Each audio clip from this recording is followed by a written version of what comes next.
A number of years ago, Thich Nhat Hanh, a Vietnamese Buddhist monk, visited California for the Mind Life Conference, a gathering for scientists and researchers, teachers, and the like. This was really when the beginning of affirming some of the benefits of meditation began to take root. At point, he was interviewed by Network News because his latest book on happiness had just come out. The question they asked him was, what was the happiest moment of your life? He gave that mischievous smile of his and answered, I think now, right now. And to me it was perfect, because really the gift of meditation is to be able to be right here in the moment, the one place where we can truly experience happiness, love, and creativity, where we can truly see the nature of reality. The challenge is that most of the time we experience a deep conditioning to not be here, to be somewhere else instead. It's often in the form of being lost in thought. We're thinking that generally the most important moment of our life is either ahead or has already passed. It's rare that we think that this moment really matters. But this is it, right here, this moment. In essence, that's all we really have, isn't it? So what is it that takes us away so regularly from presence? If we begin to check in through the day asking, okay, what's going on here? We'll find that much of the time we're in a trance of thinking. We're living in a kind of virtual reality. We are not awake in our senses. And in that virtual reality, there's an undercurrent of, I want something, or I'm fearing something. There are wants and fears. There's a sense of something missing, that something is not quite right. And if we check closely, we'll find that right at the core of our thinking trance is some assumption that what's wrong is our own self, that we're not right, that something is wrong with us. I was meeting with a client the other day who was having a hard time, and when we started really investigating, she said, it's this fear that around the corner, I'm going to fail. And that goes hand in hand with this sense of something is wrong with me. Something is wrong with me and I'm going to fail. I've found over the years that this is the most pervasive form or expression of suffering that I encounter in both my own life and those I've worked with. It comes out as fear or shame, and it has the bottom line of I am fundamentally either flawed, unacceptable, not enough, or not as okay as I am. There's this sense of not being at peace with how and who we are. So the Buddha's, and I believe also Jesus's probably core teaching, is that we suffer because we forget who we really are. We forget the essence, the awareness, and the love that's here. And we become caught in an identity that's less than who we are. We forget that we are made in the image of the divine, and that we are created in the image of God. One of my favorite stories in this vein was shared by Sir Ken Robinson in his widely viewed TED Talk, Do Schools Kill Creativity? A kindergarten teacher was circulating around the room looking at what the children were drawing. One little girl was diligently working on her drawing when the teacher asked her what she was drawing. And the little girl said, I'm drawing God. The teacher said, but no one knows what God looks like. Without looking up, the little girl replied, they will in a minute. So I think one of our big questions is, how do we leave home in the first place? How do we get caught in this trance of unworthiness?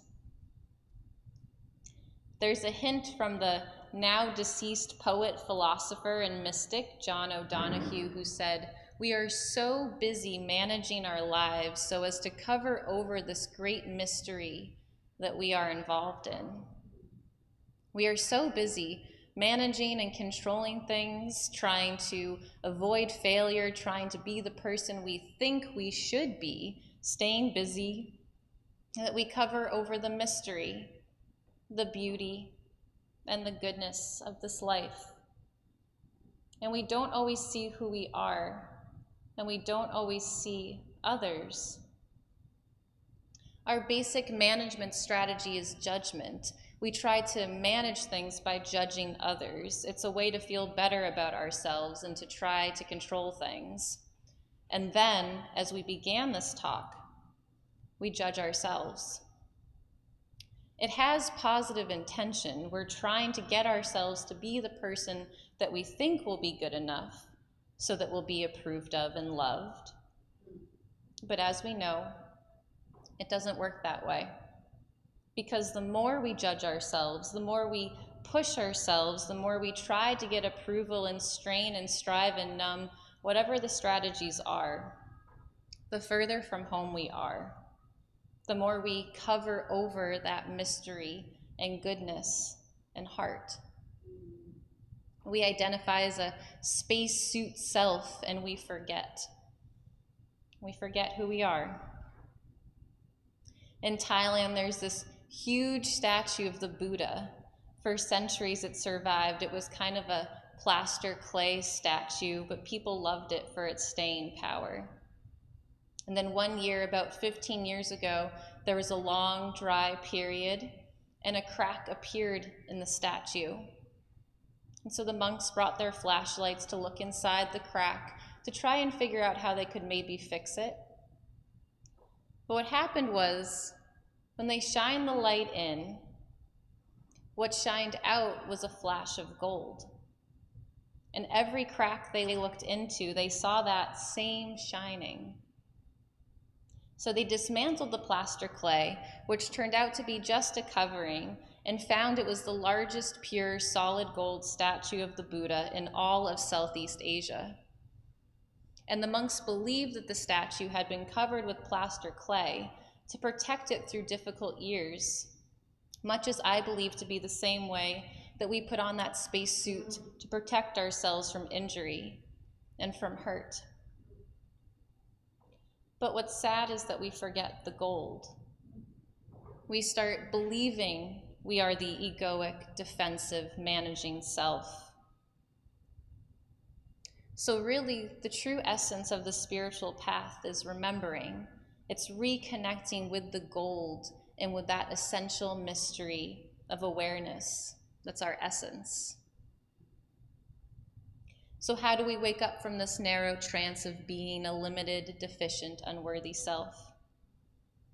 The practice of meditation, and I don't mean sitting on a cushion, I mean the act of coming into presence, into the present moment, is described as having two wings. One of the wings is mindfulness, seeing what is actually happening in the present moment with objective, non-judging presence. And the other wing is heartfulness, where whatever is seen is held with tenderness, with compassion. Both wings combined are seeing what's here and regarding it with tenderness. Portrayed as questions, you may ask yourself, what is happening right now? And can I simply be with it? Can I regard it with tenderness? Without judgment, without criticism, without wanting or wishing or needing the feeling, the sensation, or the moment to be something other than what it is. Can I simply be with it? Can I try and offer it love? You first take a sacred pause. If you can just pause, you get more access to your intuition and to your heart center. Pause and investigate what's going on. Instead of doing something, just pause and see if you can identify what's happening. when you're feeling triggered or irritable or judgmental. In the decade I've practiced this technique with my clients, the biggest fear I encounter is if I try and embrace myself, if I try to bring this wing of compassion to myself, I'll never get better. I'll only become more of that person I don't like. Can you relate to that at all? That if you start loving yourself unconditionally, you may get worse. It's only natural. We wouldn't stay so hard on ourselves if we didn't think it worked. But I often quote Carl Rogers, "The curious paradox is that as soon as I accept myself exactly as I am, then I'm free to change." That, in other words, recognizing what's going on inside of us and offering it deep, unconditional tenderness is the prerequisite to change. It is the unconditionally loving acceptance that organically manifests the change.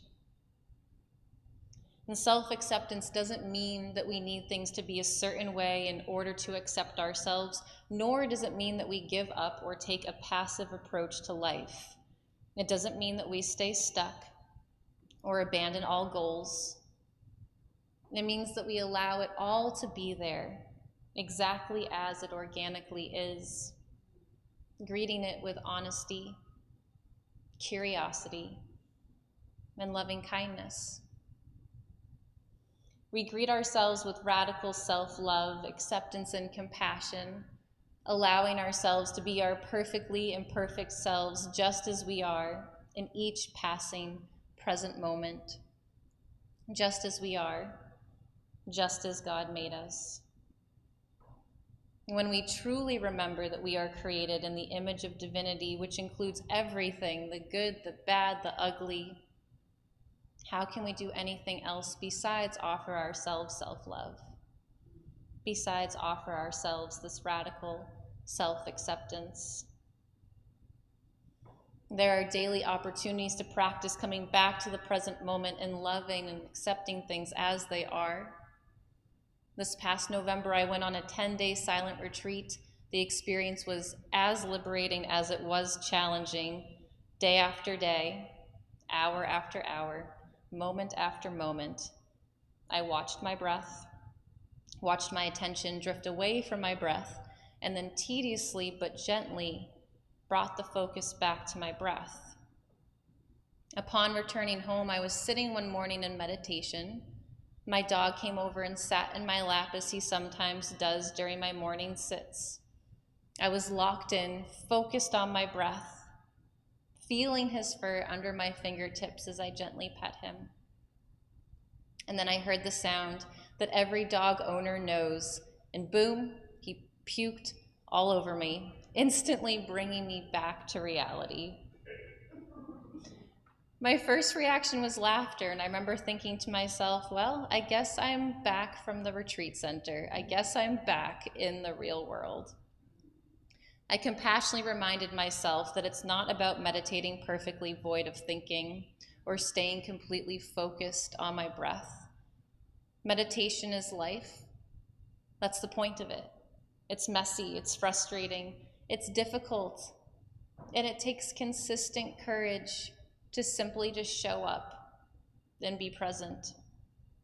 It's not about having a perfect experience or shaping it to meet our personal preferences. It's about learning how to accept each moment exactly as it is. It's about learning how to accept ourselves exactly as we are. I do believe that I am, and that we all are, infinitely expanding into even more beautiful versions of ourselves, and at the same time, we are perfect exactly as we are, exactly where we are. We are perfectly imperfect, and we are completely and always, no matter what, deserving of pure, unconditional, divine love. May we each have the courage to practice this radical self-love, and to show up in each passing present moment, accepting it as it is, exactly as we are. Amen.